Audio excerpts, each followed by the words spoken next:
धन्यवाद सभापति महोदय। हम ही को कातिल कहेगी दुनिया, हमारा ही कत्लेआम होगा। हम ही कुएं खोदते फिरेंगे, हम ही पे पानी हराम होगा।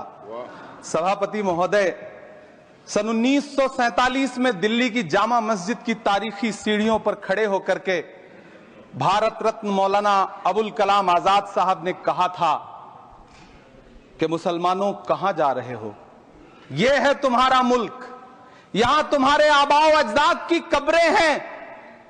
उस वक्त मौलाना आजाद की ये सदाएं सुन करके लोगों ने अपने सरों की गठरियां उतार करके रख दी थी। आज उसी दिल्ली में मौजूद देश की संसद में एक बिल आया है जो हमसे उसी जामा मस्जिद की सीढ़ियों के सबूत मांगेगा, जो उन्हीं सीढ़ियों के पास अपनी कब्र में सोए हुए मौलाना आजाद को फिर से कब्र से सदा देनी पड़ेगी कि ये जो कब्र है वो मेरी कब्र है, ये किसी सरकार की जागीर नहीं है। सभापति महोदय, मैं जहां खड़ा हूं इसी संसद भवन के सामने सड़क के उस पार अपनी कब्र में सोए हुए भारत के पूर्व राष्ट्रपति फखरुद्दीन अली अहमद की कब्र है। शायद अब उस कब्र से भी सदाएं आए कि ये कब्र मेरी कब्र है, ये सरकार की जागीर नहीं है। सभापति महोदय, मैं वक्फ कानूनों में किए जा रहे संविधान विरोधी बदलावों के खिलाफ बोलने के लिए खड़ा हुआ हूं। संविधान का आर्टिकल 14 हो, 29 हो, 30 हो, चीख चीख कर कहता है कि देश में सब बराबर के हकदार हैं। आर्टिकल 26 कहता है कि सबको अपने अपने मजहबी कामों के लिए मंदिर, मस्जिद, गिरजाघर, गुरुद्वारों का निर्माण करने का हक है और उसका रखरखाव का भी हक है। लेकिन डॉक्टर बाबा साहब अंबेडकर के संविधान को हर दिन कुचलने वाली ये सरकार देश के मुसलमानों से नफरत में इतनी अंधी हो गई है कि खुलेआम देश की संसद में देश सरकार के माइनॉरिटी मिनिस्टर साहब और होम मिनिस्टर साहब झूठ बोलते हैं और देश को गुमराह करते हैं। झूठ शब्द असत्य बोलते हैं। सरकार ने इस बिल का नाम उम्मीद रखा है। मंत्री जी कल से इसे देश के मुसलमानों के लिए नई उम्मीद बता रहे हैं। नहीं मंत्री जी, न तो यह बिल मुसलमानों के लिए नई उम्मीद है और न ही उम्मीद की नई किरण। सभापति महोदय, भाजपा ने पूरे देश में वक्फ के नाम पर कई सारे झूठ फैलाए हैं। आइए आज उनकी सच्चाई पर बात करते हैं। वक्फ ट्रिब्यूनल को ऐसे बताया जाता है जैसे वक्फ ट्रिब्यूनल कोई मजहबी खाप पंचायत हो। सभापति महोदय, जबकि सच्चाई यह है कि वक्फ ट्रिब्यूनल भी तो सरकारी न्यायिक विभाग है जिसमें सरकार द्वारा नियुक्त जज होते हैं, जिसमें प्रशासनिक अधिकारी होते हैं, कहीं ऊपर से थोड़ी आ गए। सभापति महोदय, देश के गृह मंत्री जी ने इसी सदन में कहा कि वक्फ ट्रिब्यूनल के फैसले के खिलाफ कोई कोर्ट नहीं जा सकता, जबकि सच यह है कि वक्फ एक्ट 1995 की धारा 83(9) के तहत हाई कोर्ट वक्फ ट्रिब्यूनल के फैसले की न सिर्फ समीक्षा कर सकता है बल्कि उसे बदल भी सकता है। सच तो यह है कि वक्फ बोर्ड खुद अपनी जमीनों के लिए कई सारी कोर्ट में मुकदमे लड़ रहा है। सभापति महोदय, दिल्ली की जिन 123 संपत्तियों को लेकर कल माइनॉरिटी मिनिस्टर, होम मिनिस्टर साहब और अभी आदरणीय नेता सदन बात कर रहे थे, आइए उनकी सच्चाइयों पे भी बात करते हैं। 1911 में जब अंग्रेजी हुकूमत ने कोलकाता के बजाय दिल्ली को राजधानी बनाने का फैसला किया तो रायसीना हिल्स के चारों तरफ जो मुसलमानों की ढेर सारी जमीनें थी उनको एक्वायर किया गया और लुटियन को इसकी तामीर की जिम्मेदारी सौंपी गई। सेंट्रल विस्टा की तरह लुटियन जोन का मेगा प्लान तैयार हुआ, लेकिन उस वक्त के मुसलमानों ने उस वक्त की अंग्रेजी हुकूमत से अपनी इबादत गाहों को बचाने के लिए लड़ाई लड़ी।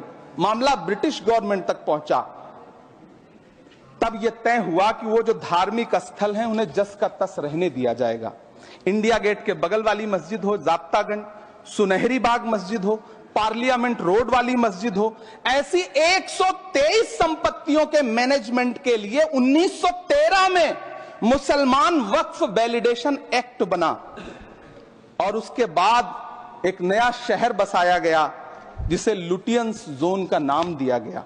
फिर 1943-45 के बीच एक और समझौता हुआ आजादी से पहले उसके तहत काफी सारी वक्फ जायदादों को सुन्नी मजलिस औकाफ बनाकर उसके अंडर किया गया ताकि उसकी देखरेख की जा सके। गृह मंत्री जी 2 दिन से सदन में जो बात कह रहे हैं वो दरअसल 123 संपत्तियां उसी सुन्नी मजलिस औकाफ के तहत आती है। सभापति महोदय, आजाद भारत आजाद हुआ। आजादी के बाद भारत में 1954 में वक्फ एक्ट लागू हुआ, जिसकी धारा 9 के तहत 1964 में केंद्रीय वक्फ काउंसिल का गठन हुआ। दिल्ली की वही 123 प्रॉपर्टीज को 1970 में सर्वे गजट करके गजट नोटिफाई किया गया। इसके निपटारे के लिए पूर्व प्रधानमंत्री इंदिरा जी के द्वारा 1974 में एक बर्नी कमेटी बनाई गई। बर्नी कमेटी ने 1976 में इन 123 संपत्तियों को दिल्ली वक्फ बोर्ड की संपत्ति होने की रिपोर्ट सौंपी। उस रिपोर्ट के आधार पर 1984 में कांग्रेस सरकार ने उन 123 प्रॉपर्टीज को दिल्ली वक्फ बोर्ड को सौंपने का फैसला किया, जिसके खिलाफ विश्व हिंदू परिषद कोर्ट गई। मामला 2011 तक पेंडिंग रहा। फिर 2011 में कोर्ट ने सरकार को आदेशित किया कि इसका निपटारा करो। तब 2013 में तत्कालीन यूपीए सरकार ने दिल्ली की उन्हीं 123 जायदादों को बर्नी कमेटी की सिफारिशों के मुताबिक वक्फ बोर्ड के हवाले किया। यही वो प्रॉपर्टीज हैं जिनके नाम से गृह मंत्री जी कल से कांग्रेस को कोस रहे हैं। फिर आई 2014 में भाजपा की सरकार, जो तब से इन जमीनों को हड़पने की साजिश कर रही है।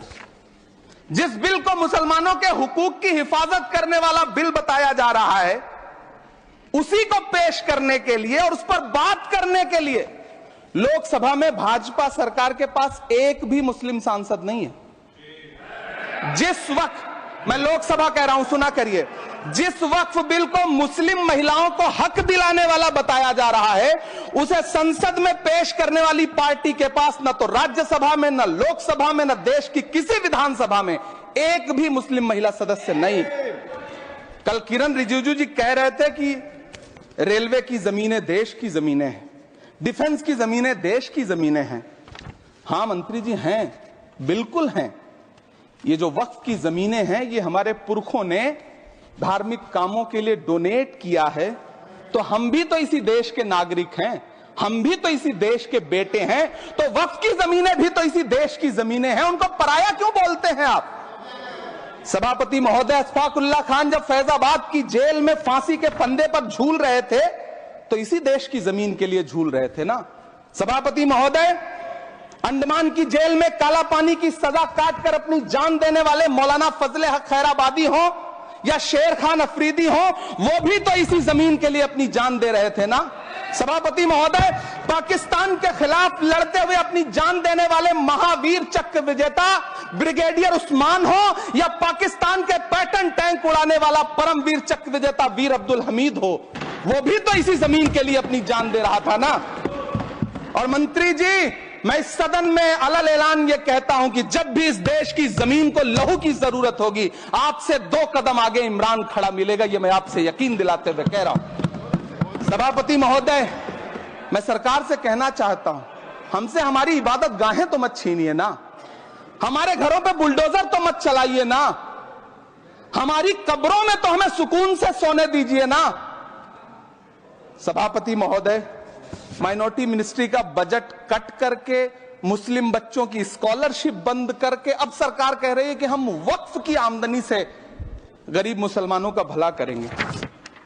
गुजरात की बेटी बिल्किस के बलात्कारियों की रिहाई के बाद उन्हें माला पहनाने वाली लोगों के नेता ये कह रहे हैं कि यह बिल मुस्लिम महिलाओं को उनका हक दिलाएगा।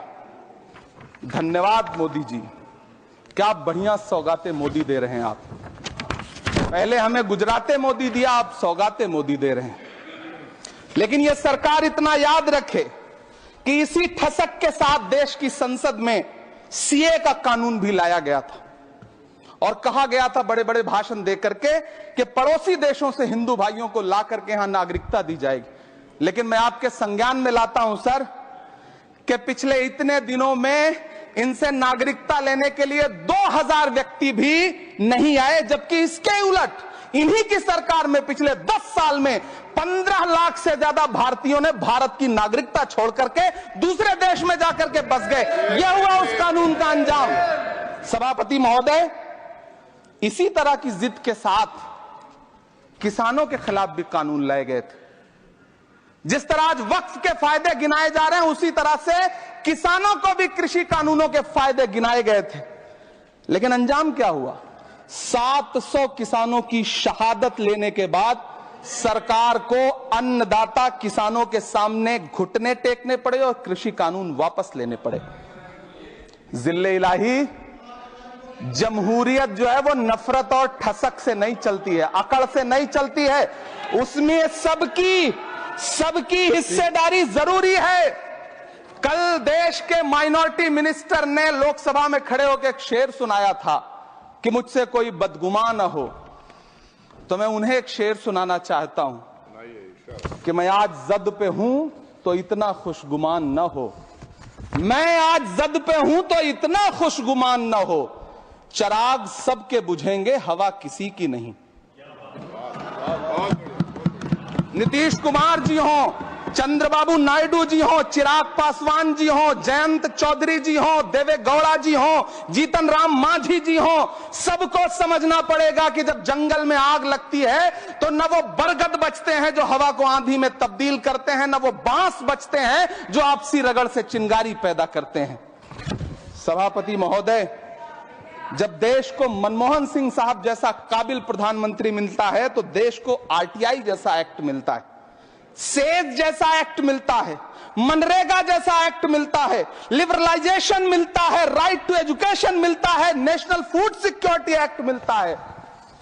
लेकिन जब देश को सौगातें मोदी मिलती है तो क्या मिलता है? सीए मिलता है, फॉर्म्स लॉ मिलता है, आर्टिकल 370 मिलता है, इलेक्टोरल बॉन्ड जैसा एक्ट मिलता है और वक्फ अमेंडमेंट एक्ट जैसे बिल देश को मिलते हैं। मुझे तो अपने हमवतन भाइयों से पूछना है कि आपको अपने बच्चों की तरक्की, खुशहाली और नौकरी की दरकार है या फिर मुसलमानों की दान की गई जमीनों को लूटकर धन्ना सेठों को देने की साजिश करने वाले कानून की? सभापति महोदय, यह सरकार रात के 3 बजे तक पूरे देश को जगा करके संसद में अपने ही नागरिकों को नीचा दिखाने के लिए वक्फ बिल ला रही थी, तो उधर रात के 1:30 बजे अमेरिका हम पर 26% टैरिफ लगा रहा था। सरकार की प्राथमिकताएं देश को पता।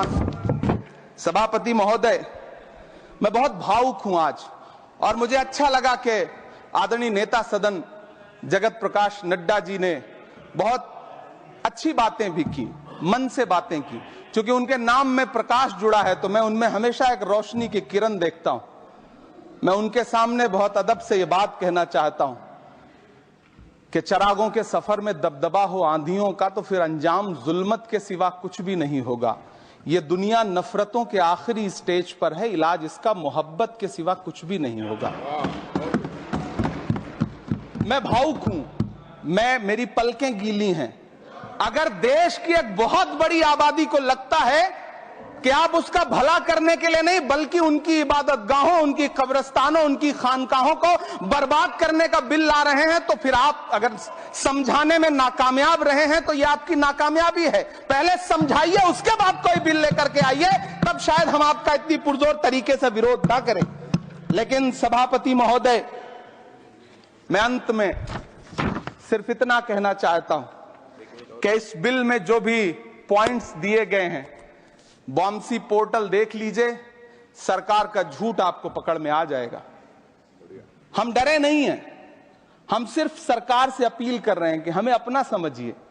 हम आपके अपने हैं, इस देश के नागरिक हैं और आप ताकत में हैं। संख्या बल के आधार पर बिल हो सकता है आप पास करा लें, लेकिन आपको यह बात समझनी पड़ेगी कि हम तो वो तारीख हैं, जहनों में रहना है जिसे, कागजी पुर्जे नहीं जो फाड़ डाले जाएंगे। जिस जमीन पर मैं खड़ा हूं ये मेरी पहचान है। आप आंधी हैं तो क्या मुझको उड़ा ले जाएंगे? आपको यह बात समझनी पड़ेगी। आपको अगर इतना विपक्ष की तरफ से पहले जेपीसी में इतने सारे पॉइंट्स आए और उसके बाद कल से लोकसभा में और राज्यसभा में सुझाव आप सुनने को तैयार नहीं है, लोगों की शंका को दूर करने के बारे में आप बिल्कुल सोच नहीं रहे, बस आप कह रहे हैं यह बिल उम्मीद की नई किरण है। नहीं साहब, इसे भले किरण जी लेके आए हैं, लेकिन ये उम्मीद की नहीं बल्कि नाउम्मीदी की किरण है। और इस देश की एक बहुत बड़ी आबादी इस बात से खदशे में है, शक में है कि आप सीधे उनकी जमीनों को लूट करके धन्ना सेठों को बेचना चाहते हैं। मेरी अब भी आपसे अपील है कि इस बिल को वापस लीजिए। यह बिल कहीं से आपके अपने नागरिकों के लिए अच्छा नहीं है। यह बिल सिर्फ इस देश के मुसलमानों को नीचा दिखाने का और अपने एक ऐसे मतदाता वर्ग को खुश करने का बिल है जिनको इस बिल के पास हो जाने से कुछ मिलेगा भी नहीं। लेकिन आप एक नैरेटिव देना चाहते हैं, एक मैसेज देना चाहते हैं। मेरी आपसे अपील है कि कृपया ये जो सबका साथ सबका विकास का नारा है, इस नारे को रत्ती भर तो चरित्रार्थ कर दीजिए। बहुत बहुत धन्यवाद।